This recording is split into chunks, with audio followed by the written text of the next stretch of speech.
New uniform, same Emmett, running for the record book some more. Kurt's back and handle the pressure, or will he fumble under it? For lawyer Milloy, it's personal, and boy, did he show it against his former mates. Brett stumbles in the first half. Could the Vikes keep him down in the second? Bree shows he's worth the big dough. Tuna goes fishing for a first as a Cowboy. The Niners look to pile up on the Bears by the Bay.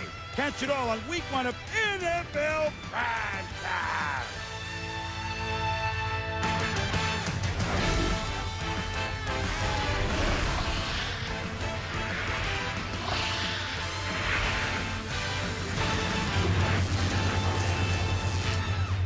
NFL Primetime is presented by Miller Lite. Primetime is Miller time. And now, here's your host, Chris Berman. Thank you, everybody, and hello once again. 17 seasons with this young man, Tom Jackson. Hello, Thomas. NFL Primetime, and I should say on September 7th, it is 24-year birthday for ESPN, so we're kind of in a festival. You were here all but a month? Just about a month. Yeah, yeah, I feel like I've been here no longer than 100 years, Tom. Hey, opening day football, you knew what we were going to have. It was great. You know, Steve this morning on Countdown said he was worried about it being boring. Not. No, not boring at all. And, you know, you talk about subplots, more subplots in an Agatha Christie novel. The Buffalo Bills at home against the New England Patriots. It's one thing that last year Drew Bledsoe became a Buffalo Bill, and he was 0 for 2 against Bill Belichick, and everybody think, well, Belichick's in his head, he can't do the job. Well, Tuesday, Lawyer Milloy was the defensive captain of the New England Patriots until he was cut, financial reasons. Thursday, he signed with the Buffalo Bills. They already have Sam Gash, who went in a previous regime annoyed. What we're trying to say is, in Buffalo today for opening day between these two AFC East teams, no one circles the ex-Patriots like the Buffalo Bills. And here we go. They say they hadn't been this excited about opening day in a long time. Why? Lawyer Milloy introduced last with the defense. At safety from Washington, number 36, Lawyer Milloy. He's one of them now, as Bill Belichick knows what kind of player he is, but maybe he didn't anticipate it would be this bad this soon. Larry centers the former Bill. Takeo Spikes, one of the new defenders brought in by the Buffalo Bills, blows up the play.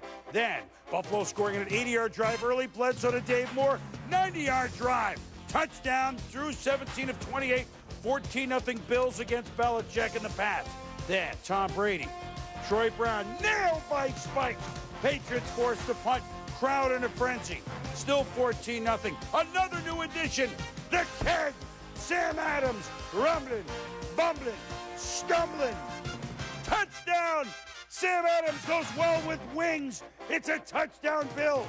Yeah, great job of swarming defense by the Bills. And look at Sam Adams. Got a little flavor. It moves well for a big man. He moves. He's his second touchdown. He's had many a return, a fumble scoop up, an interception return. This is his second TD.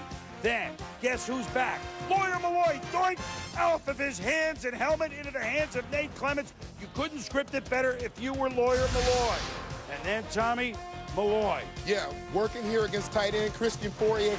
Great job giving him the hands, getting inside of him, and boy, did he get on top of the quarterback quick. I'll take another look. Here he comes. Look, ba-boom. And he's maybe as good a friend as he has on the team is Tom Brady. Yeah. But maybe not today during these 3 hours.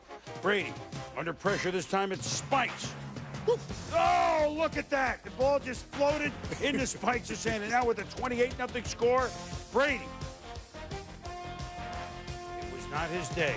4 times his worst in the interception department ever. It's Spikes again. Crowd in a frenzy. Spikes, Milloy, Bledsoe. And the Patriots had beaten the Bills 5 straight times, but not today. It was dice, slice, and otherwise nice if you're a Buffalo fan. 31-0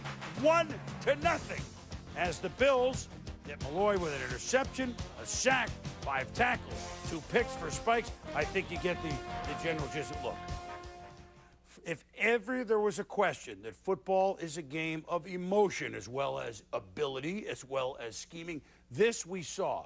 You knew, Tommy, the Patriots were almost punch drunk, losing such a good teammate and having to face him this week, too. Milloy was the extra boost that the Bills needed, and already they were laying in waiting. Well, he was the subplot. We knew it was one of the more intriguing games on the schedule, but when you added the fact that 5 days ago they lost their team captain to the Buffalo Bills, it became something extra at that point.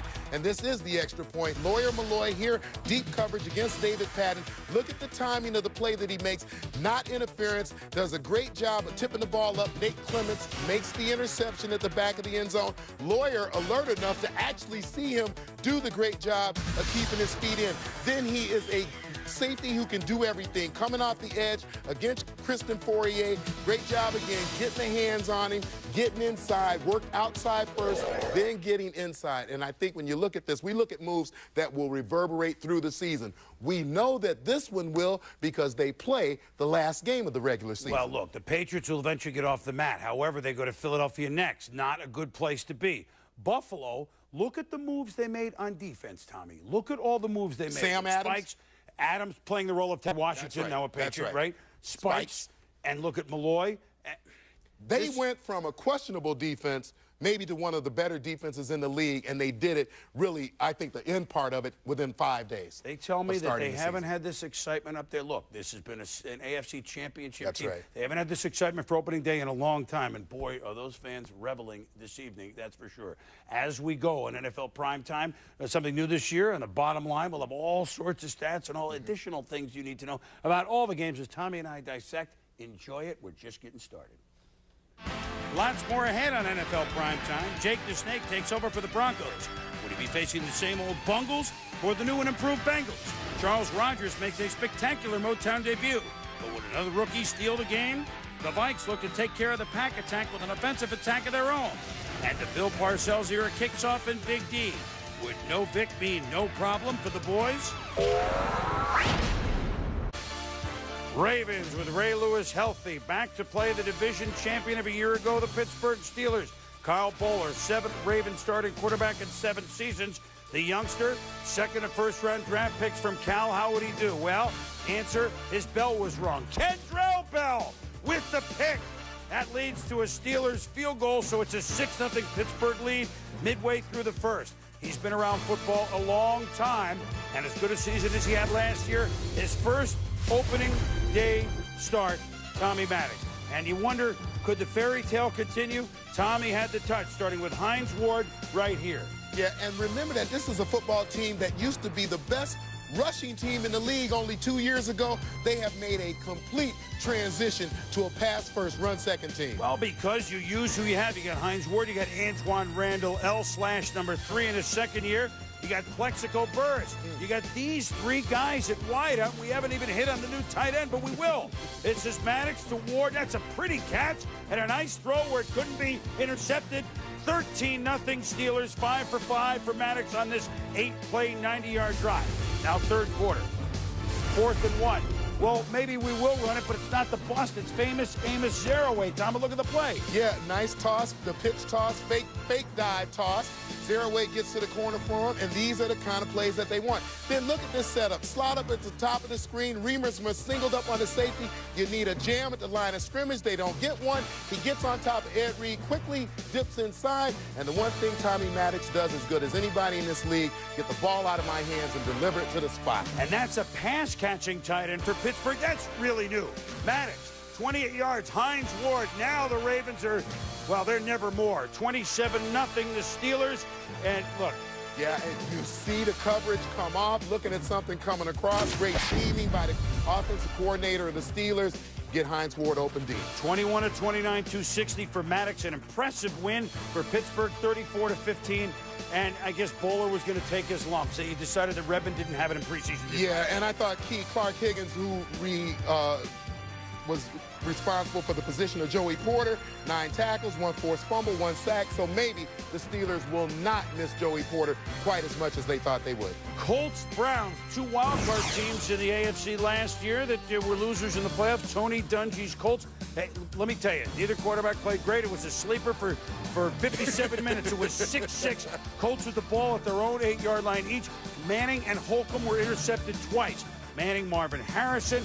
Manning, Edgerrin James starting to get his sea legs back. 2 minutes to go. Manning there. Ricky Williams for 10 yards. Minute 29 to play on 3rd and 10. Big play right here.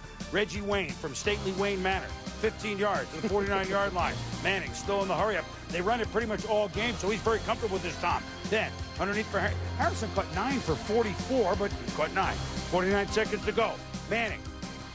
Troy Walters for 9, down to the Browns 40. And guess who? Mike Vanderjagt, certainly the subject of a lot of talk in the offseason, warming up. Manning. Walters down to the 32. 28 seconds to go. Manning. Harrison to the 27. 6 seconds. Manning turns it over to Vanderjagt, who made comments, you remember, but guess what? The Colts aren't thinking, once he, oh, look at that ball draw, it's good. And no one's calling him an idiot kicker now. Peyton Manning says it's all under the rug at the end of February. Here was the kick, and good job by Hunter Smith, Tom. Yeah, you can see it was a bad snap. Hunter Smith got it down, and the Browns losing again. Last second field goal, opening day. Bad karma. Boy, no touchdowns in this game, but you know what? Maybe the idiot kicker is getting liquored up tonight with the rest of his teammates because they're 1-0, and the Colts win at 9-6. One of the best kickers in football, one of the most accurate in the history of football, and he was on this day as the Colts win it by the count of 9-6. Meanwhile, Texans and Dolphins. This one was a laugh. Dolphins have won 11 straight on opening day. I mean, this was going to be easy. And they've also had won 17 straight home games in August when they play on August 31st or September. So this was easy. And I mean, Houston is in their second year. And Jay Fiedler's going to hit Chris Chambers, one of the Chambers brothers. Time has come today. 57 yards, 7-3 in a very interesting field, which had infield dirt, which had grass, which had AstroTurf, which had hard pan at any rate. 7-6 Fiedler. Watch this play by Chambers. How does he keep the feet down? Touchdown, Tommy, 14-6 Miami. Yeah, we're going to take another look at this play from behind the quarterback. You see Fiedler looking down the football field. 7 Texans there to deflect the pass, but Chambers looks to the only place he can get open, back of the end zone, and what a great It's a big stage, Tom. That's why there's 7 Texans. At any rate, Dom Capers. We forgot one fact. Dom Capers, Texans 1-0 lifetime on opening day. They've never lost on opening day. Ricky up there, nothing. Then later on, Ricky Williams, because, you know, he's certainly going to, well, maybe nothing. Then look at that. I mean, good job by the Texans defense. And here is a fumble, which Charlie Clements, the big man, toots the saxophone. He recovers. Rough day for Ricky. Tom, nice analysis by me. That was supposed to be yours. That's all right. Texans trail 14-6. Carr to Corey Bradford. Why don't you take this because he's gone, evading 3 tackles. Well, and the thing you want to look at is offensively, they went to the 3-step drop, the 5-step drop. They got the ball out of David Carr's hand. This guy was sacked 76 times last year, an NFL record for one guy. No sacks today by the Dolphins. And he hung in all year long, too. You knew that they got the right guy at QB. Here's a little flip to Ricky. And with the Dolphins trailing 15-14 in the fourth quarter, with only one shoe, he scores 35 yards. 20-15 Miami. Now it's 2018, 2nd and 12 Dolphins. Now, Tom, oh no! It's picked up by Marcus Coleman. They're throwing. I know it's 2nd and 12, but what? Meanwhile, sets up Chris Brown. Good! It's good. He was 5 for 7 on field goal. Chris Brown. Dum, dum, dum, dum. Dum, dum, dum, dum, dum, dum. Come Go With Me by the Dell Vikings, courtesy of Berman and Jackson. And what a win for the Texans, who never lost at opening day, 21-20. And for Miami, you have a theory. Well, you have to think psychologically. When they looked at this schedule, they saw the Houston Texans. We've won 11 opening days in a row. Let's look to game 2. Big mistake by this ball club. And Carr threw for 266, showing poise in the heat. When we return, Priest Holmes. A lot of people pick Kansas City as a dark horse. Well, if the main horse is running again, could they beat the Chargers? And a quarterback change late for Carolina. Would it pay off? Whoa, you talk about a big inning. This stadium's had a lot of them in the short time it's been around. We'll be back. Sunday Night Football on ESPN, our 17th season of it, and a dandy AFC Championship game rematch. Tennessee at home this time to try their fate against the Oakland Raiders. With highlights, Stu Scott. Respect, redemption, reminder. Yo, it's not just that the Raiders beat the Titans all about the face and head in last year's AFC title game. They pimp-slapped Tennessee twice last season by a combined score of 93-49. Rich Gannon lit up the Titan defense like a runway at night. 667 yards in those 2 games, 7 touchdown passes, no picks. And if all that wasn't burdened enough, Titans are this year's favorite to win the AFC. Talk about pressure. And usually, kickers don't get any love, no respect, but we're giving the kickers some love. Titan kicker Craig Hentrick joining us. You going to play sportscaster with us? I'm going to try to. Don't try, man. Hey, this is Sports Center, baby. We come to play. All right, here we go, Craig. Opening game, Titans and the Raiders. Let's check out the highlight. Eddie George and Titans looking to avenge that AFC title game. Rich Gannon, reigning MVP. First quarter, 6-0 Titan. Steve McNair, baptized by Rod Coleman, loses the ball. Hey, Craig, the tuck rule revisited. What did you think when you first saw the play? The fumble here, I thought it was a forward pass. I remember the Tom Brady rule and forgot that had been changed, so I guess it was the right call. Well, here it is, January 19th, 2002, the famous tuck rule. That was called an incomplete pass. We compare a McNair complete extension of the ball when he lost it, so the play is called a fumble. Oakland recovers. It would lead to a Raiders field goal. Second quarter, can I get some? Joe Nedney, 50-yard field goal. You know, he and Deion Sanders, only 2 guys ever who've been special teams player of the week with 4 different teams. On the ensuing kickoff, Craig, when this happened, what did you think when Nedney went down? I kind of felt like I did in the championship game last year when he went down, and it was against the Raiders, obviously, and you just got a different mindset then. You get ready to do your job, and it's just something that I do every week, so it was nothing new. Well, before he did his job, Rich Gannon hit by Rocky Boyman for the sack, 4th and 22. But directly after the sack, Titan defensive tackle Robert Smith looked like he hit the official in the head. 15-yard unsportsmanlike penalty called. Smith ejected. First down for the Raiders. 2 plays later, Rich Gannon vibing with Charlie Garner, 46 yards. Ears and noses, the trophies of the day, but this one passes through hole. Garner, 5 catches, 83 yards in the first half. Now, the replacement. There you go, Craig.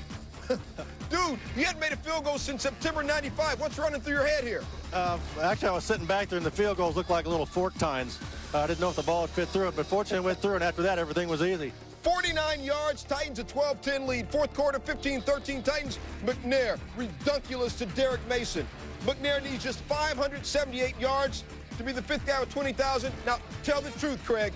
He wouldn't have come down in bounds, would he? Heck yeah, he would have came down in bounds. Oh, come on, man. Spoken like a true Titan. 22-13 Titans. Later in the fourth, Rich Gannon, though, getting his. The guy who set the NFL record with 418 completions last year hits Tim Brown 22-20. 36 seconds left. It's you again. By now, I'm guessing your old hat, huh? Well, I'll tell you what, this is a big field goal because it put us ahead by more than a field goal. So that was the most pressure I felt all night, and unfortunately it went through. 3 of 7 for his career coming in, 3 of 3 in this game. Now, real quickly, Craig, did you know that you and Joe Nedney are the only duo ever with 45-yard field goals at least in the same game? Did you know that? I didn't know that. All right, don't play macho with me. Be straight now. When you were called upon, how bad were the butterflies rolling in your stomach? You know, they really weren't. I practice every week field goals, so it was really nothing new. The only thing I was really worried about was Drew Bennett, my holder. He did a wonderful job. He kind of got thrown into the fire just like I did, so it was a great job by everybody. Craig Hentrick, Notre Dame guy, as many field goals in this game as he'd had in his career coming in. We appreciate the time. I appreciate it. Next Sunday night, the Bears and the Vikings battle it out on ESPN's Sunday night game of the week. 8:30 p.m. Eastern, right after NFL Primetime at 7:30. Speaking of Primetime, let's go back to the fellas. AFC West, the last place teams were 8-8. Those will be the Chargers and the Chiefs last year, and both teams looking to make a move. Priest Holmes says he's back and healthy. You take a look here and you tell me, look at the burst, Tom, as he takes the flare from Trent Green. Yeah, when you start watching Priest Holmes, you want to see that quickness, especially when he gets on the corner. Here he takes the sweep. And look at the second gear as he shifts and gets to the end zone. Wow, 47 yards accounted by Holmes, running and receiving on the drive. The 7-0 Chiefs for Dick Vermeil, who in his previous 2 stops in the NFL, his 3rd year, has been a playoff coach. Bonnie Holiday. Here's another team that had the worst defense last year, but they got guys like Bonnie Holiday this year. Yeah, working against Damian McIntosh, the nice speed rush outside. Again, great job of using his hands.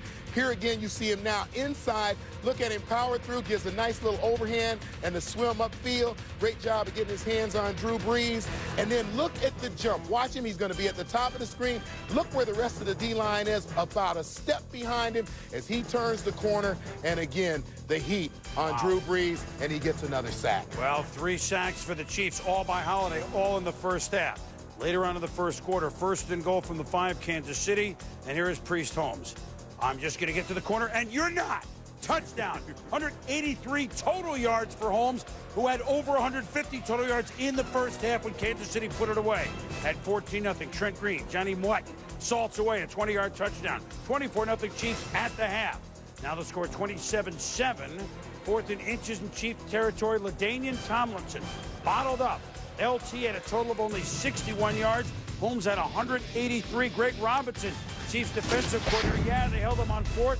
And look, if Kansas City can go with this offense, with an obviously healthy Holmes, from a last-place defense to maybe middle of the pack, 27-14, they beat the Chargers. Tom, do you think they can? I think they can, and I believe that's Dick Vermeil's formula for success, same one he used with the Rams when he went to the Super Bowl. Well, the defense looked improved off of one day, that's for sure.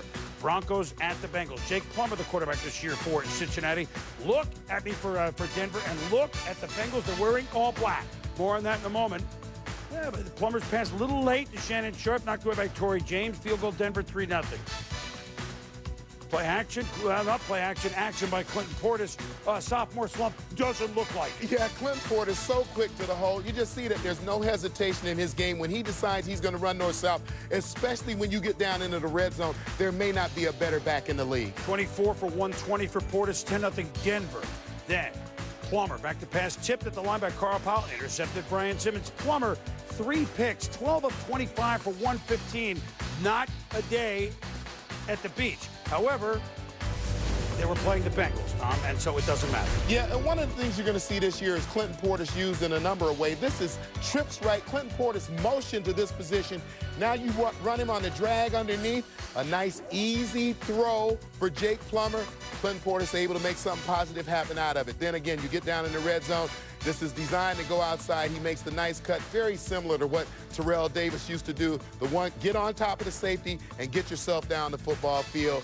Here again, you see the guys he's going to follow into the end zone. A great job here of getting behind his blockers and getting in. 17-0 Denver. Now at 20-0, these are the Bengals. John Kitna, Loy. Oh, you got to be kidding me.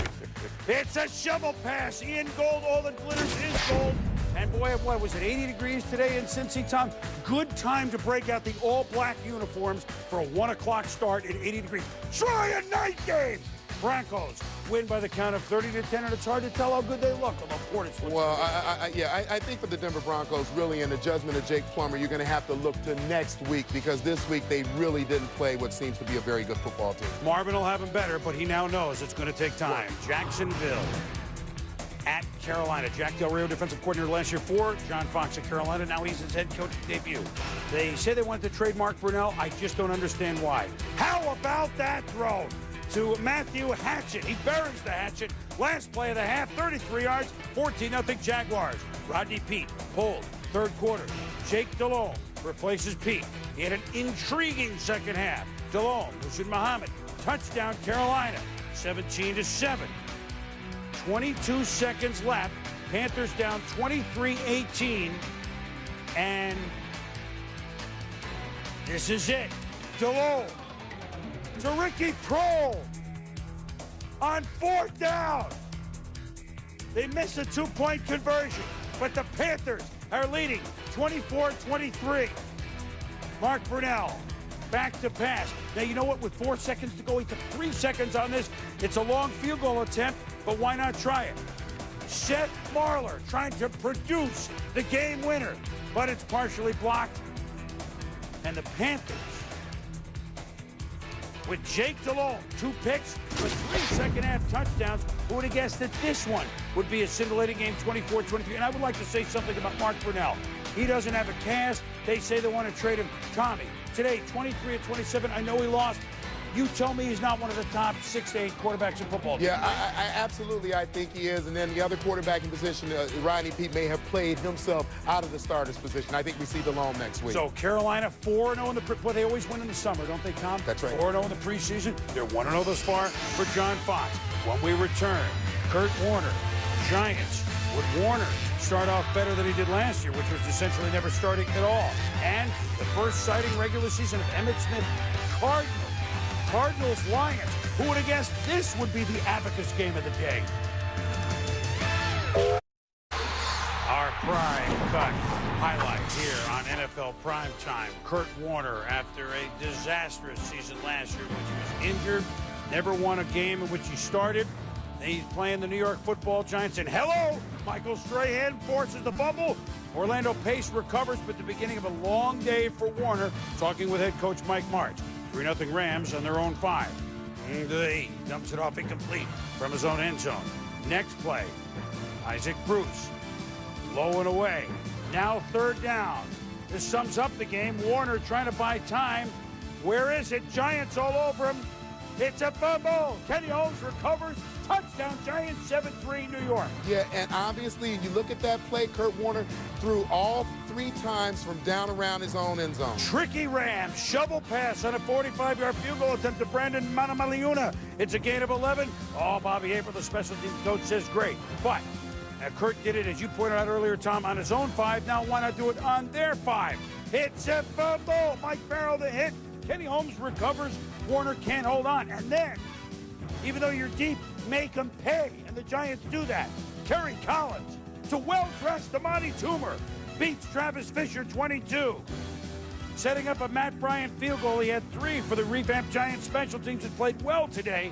10-3 Giants. Rams driving again. Warner pressured by Lance. Postgraduate Legree. It's a fumble. Giants recover. Tom, Kurt Warner, a half he would like to forget, and maybe he did. More on that in a moment. A lot of pressure brought by the Giants. They wanted him to see the pressure in his face. Linebacker Michael Barrow, safety Sean Williams right here lined up. You see him come back. Now, this play is a broken play. You need to secure the football once the play is broken. But when he has the time to sit in the pocket, look down the football field, nice strike right there to Isaac Bruce for a first down. Let's go back to the blitz situation. Here again, Williams and Barrow on his face side. He goes back. He sees the pressure coming, tries to move out of the way. But again, the football doesn't get secured. Rams recover that one. They didn't on 4 occasions today. And so now, 13-6, Kerry Collins, Giants leading. Tiki Barber had a 141-yard day. Look at the moves by Tiki. And spinning and making 3 guys miss at once with that move. That's a gain of 15. Tiki bouncing outside for a gain of 22, setting up a touchdown run. Not return, but a run by Brian Mitchell, who played well on special teams and also contributed with the offense. Then Warner, oh boy, picked off by Omar Stoutmeyer, who Sharifs it into Ram territory. For Kurt Warner, another one of those days. The Giants beat the Rams 23-13, 6 fumbles, interception. The stats will say he threw for 342 yards. But when you turn it over and turn it over and turn it over like this, you're not going to get any wins, as you did last year. Afterwards, Mike Martz. He's got a concussion. They're going to keep him here in a neurology unit or whatever overnight to check him out. They're concerned because he's very nauseated and he's got severe headaches. So that's where we are. The only thing you know is what he's going to say to you. And, you know, Kurt's a competitor. But there was just, he just wasn't, you know, he just wasn't himself. He just wasn't himself. He, you know, looked confused when you gave him a play. Nothing was, shouldn't have played him. I regret playing him.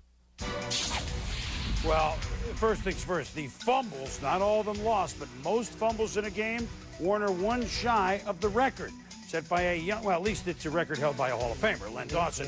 Pre-Super Bowl Lenny Dawson, 7. And Brett Favre's on the list, and Dave Craig, which you played against often, doesn't surprise. Sam Etcheverry, a little before your time, Tom. But anyway, look, Mike Martz says, if I had it to do again, maybe I would have benched him and played Bolger. And look, if he had a concussion, he had a concussion, but just they still were in the game, Tom, despite all that.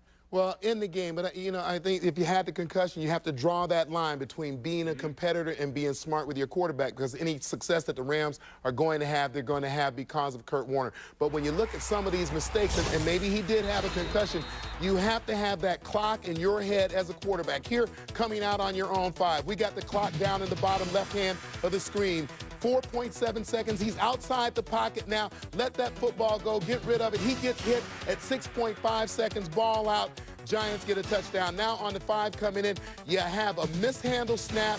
The play is botched. You're on 2nd down now. Line up on 3rd down from the 8 or 3rd down from the 9 and line up, and let's see if we can get the ball into the end zone. I think when you have the disparity between run and pass, 13 runs, 61 passes, so much pressure brought to bear on Kurt Warner in a game that for the most time was 10-6, was not a blowout. You're in this game. Again, I'm going to keep preaching this to this team. Have some balance. It's going to help your quarterback. And the Giants, look, William Joseph, #1 draft pick, contributed. I mean, they hit him about a dozen times. I mean, he got hit a lot. Defensively, Yeah, I mean, yeah. you can't fault what they did. And maybe the Giants, and their special teams look much improved off one game, right? Yeah, and tremendous day by Michael Strahan versus Kyle. Absolutely. Well, so the Rams start off with the last game Warner has won, by the way.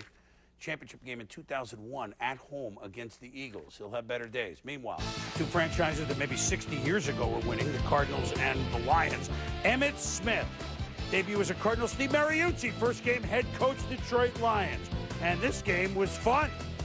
Although early on, Emmitt first carry as a Cardinal. His second carry as a Cardinal. Look, everyone's rooting for Emmitt, and later on, he showed the feat that have made him the leading rusher in the history of the NFL. 4 carries, 6 yards, first drive. Jeff Blake to Anquan Boldin, 2nd-round draft pick from Florida State. All he did was have the best debut of any rookie receiver ever in the NFL. More on that in a moment. But Joey Harrington to Charles Rogers, 2nd overall pick in the draft. Touchdown, tied at 7. Harrington and Rogers, get used to this, Detroit. Right, Tom? 14-7. Absolutely. Then here's Emmitt. Look, this is who we remember. Well, that's classic Emmitt because he had to make somebody miss at the line of scrimmage to get down into the secondary for that 22-yard gain. That's an outstanding run. That's the thing they hope to see a lot of in Arizona. 13 carries, 64 yards for Emmitt. Jeff Blake to Anquan Boldin, and watches whoop, and then goodbye. He's gone. Boldin with an amazing day, and he's not done till he gets into the end zone. 10 for 217, the old debut record. Washington's Hugh Taylor in 1947 with 212. Yeah, and when you see a kid have this kind of day opening up his season as a rookie, he's courageous, he's tough, he's willing to run across the middle to catch the football. He can make people miss all of the things that we look for in a good, solid wide receiver. Size, I mean, he's not quite the size of David Boston. No one is. Meanwhile, Eddie Drummond from Penn State. Snare Drummond. He's gone. Touchdown. 57 yards. Ties the game at 21. 28-24 Detroit early 4th quarter. Harrington to Billy Schrader, the ex-Packer. 4 TDs, no picks, Harrington. The Lions. You don't think Mooch has at least infused a little enthusiasm with these young guys? That's what he does. The Lions beat the Cardinals 42-24. More on Boldin. The 2nd highest receiving day in franchise history. Sonny Randall, 256 yards back in 1962. So there's a new name to watch, but the Lions get the win. Well, you know, Jeff Blake has said that many of the receivers he worked with were unknown before he got there. Boldin, maybe the same way. Well, this receiver is known. Gio and the Niners starting at home against the Bears, and a new start for Billy Parcells at home for the Cowboys against the Mike Vickless Atlanta Falcons. Stay with us.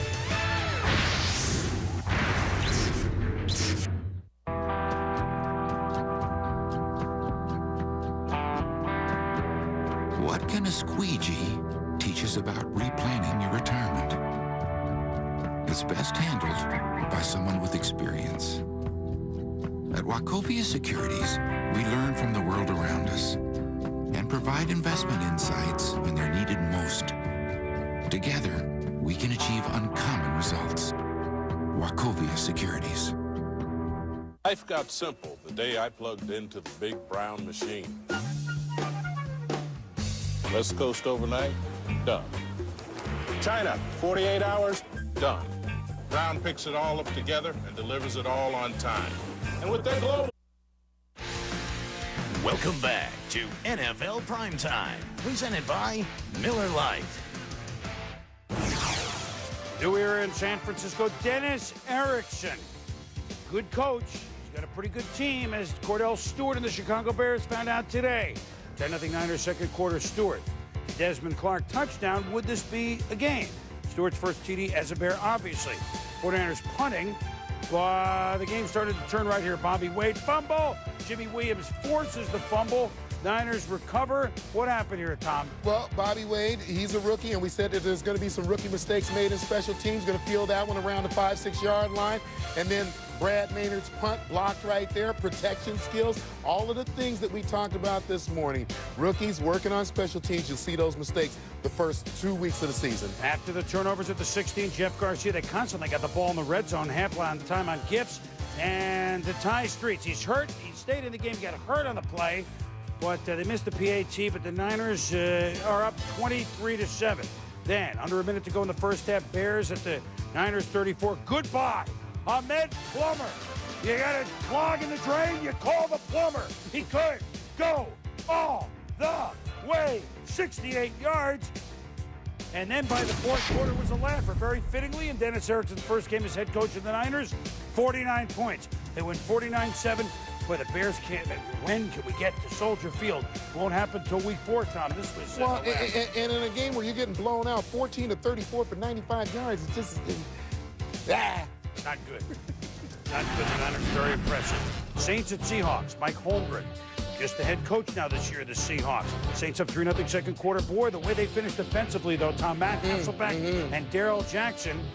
And now they're in business with a 30-yard game. They had a good December. Walter Jones came in last week, Pro Bowl tackle, gets some blocking. And Sean Alexander. But they're running the same drive.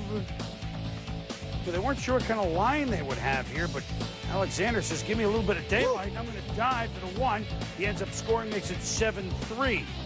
Later, in the second quarter on the reverse, Michael Lewis, the beer man. He tapped the keg. It's a fumble. And Antonio Cochran.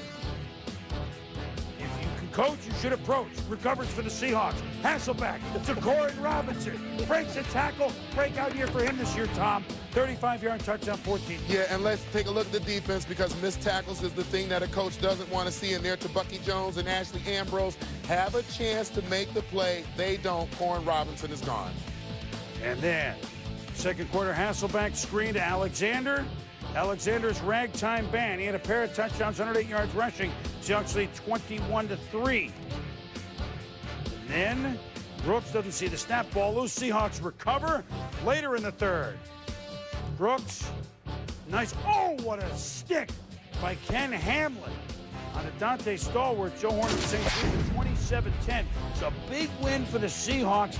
We told you about, hey, they're not great offensive numbers, but I'm going to tell you about a game already that I think is luminous. The Seahawks have the Rams and Niners in their place early. Yes. They have a chance with their schedule to really make a move, Tom. Yeah, and I think this is the year for Coach Holmgren. This is the year that he must. He's under a little bit of pressure. It's a good start for him. Well, and a guy that used to help him get to many starts, and that many good start, that would be Brett Favre. Figure it, home, rededicated Lambeau with the Vikings. How would they do it? Bill Parcells in his debut as the Cowboy coach against Atlanta. Highlights coming up on DR is professional power for homeowners. Well, Lambeau Field, there's no better place, no more historical place to watch football in the National Football League, and they have just re-upped Lambeau Field, if you will, totally refurbished, all sorts of excitement. So many of their Hall of Fame players and the Packer Hall of Fame players back, 70,000 plus, the commissioner on hand. The Vikings, their longtime rival to the north, coming in to see Brett Favre and the Packers on the not yet frozen tundra of Lambeau Field. Favre, 174 straight starts, and you know what? Do you feel cold just looking at Vince, Tommy? Beautiful day up there. Dante Culpepper, bought it. John Avery, one-time top draft pick Miami, went to Canada for many years, now is back in the States, although Minnesota just south. and it's a touchdown. 7-0, the Vikes. First quarter, 132-4, Vikings yardage over the Packers. And Brian Williams makes this pick. Brett is automatic in the last 2 minutes of the second quarter, Tom.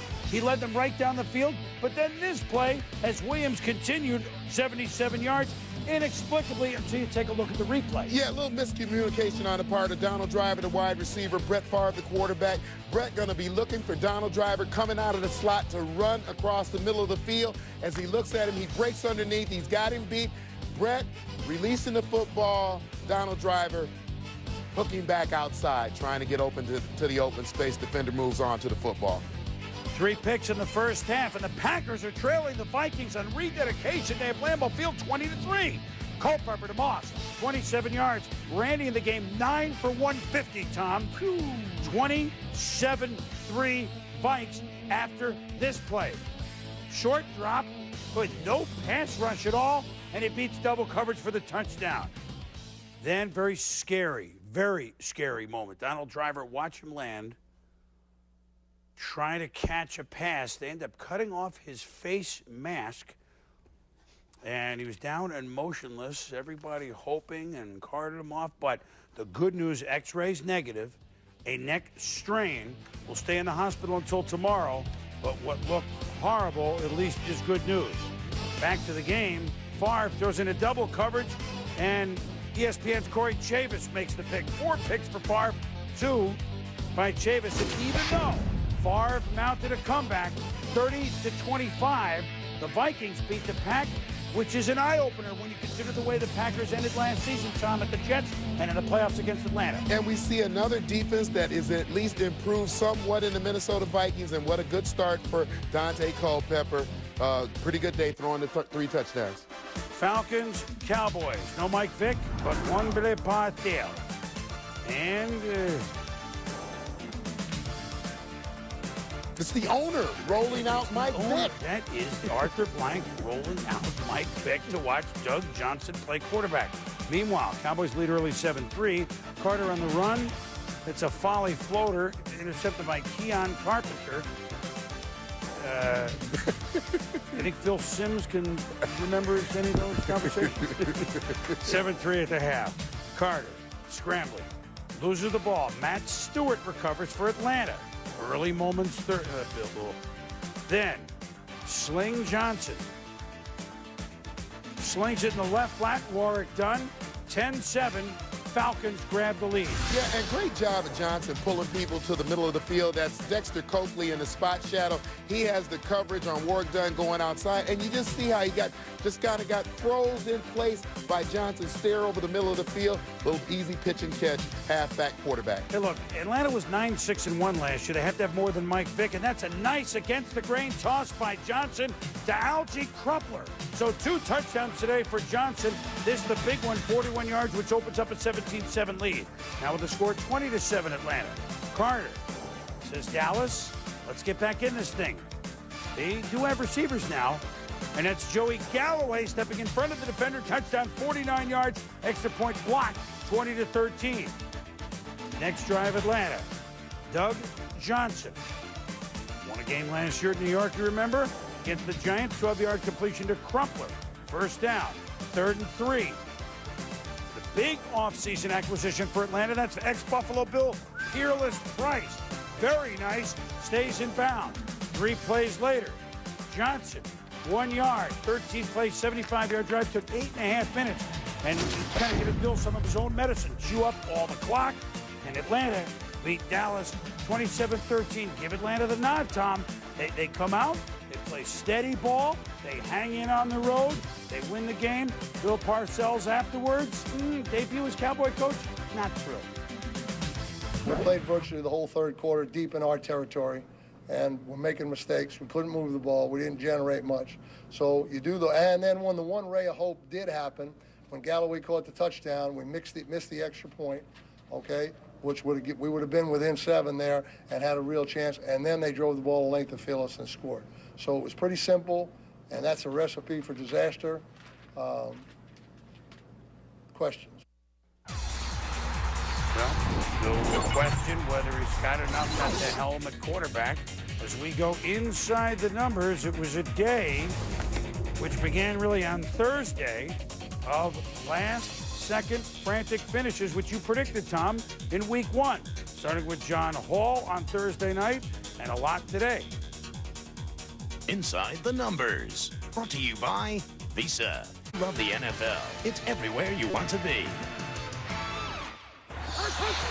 Our prime time rewind. Let's rewind Week 1 on the Sunday and see some of the highlights, like Lawyer Milloy, a Buffalo Bill for just a few days, sacking his current friend, but ex-mate Tom Brady, and the defense did the rest of the work.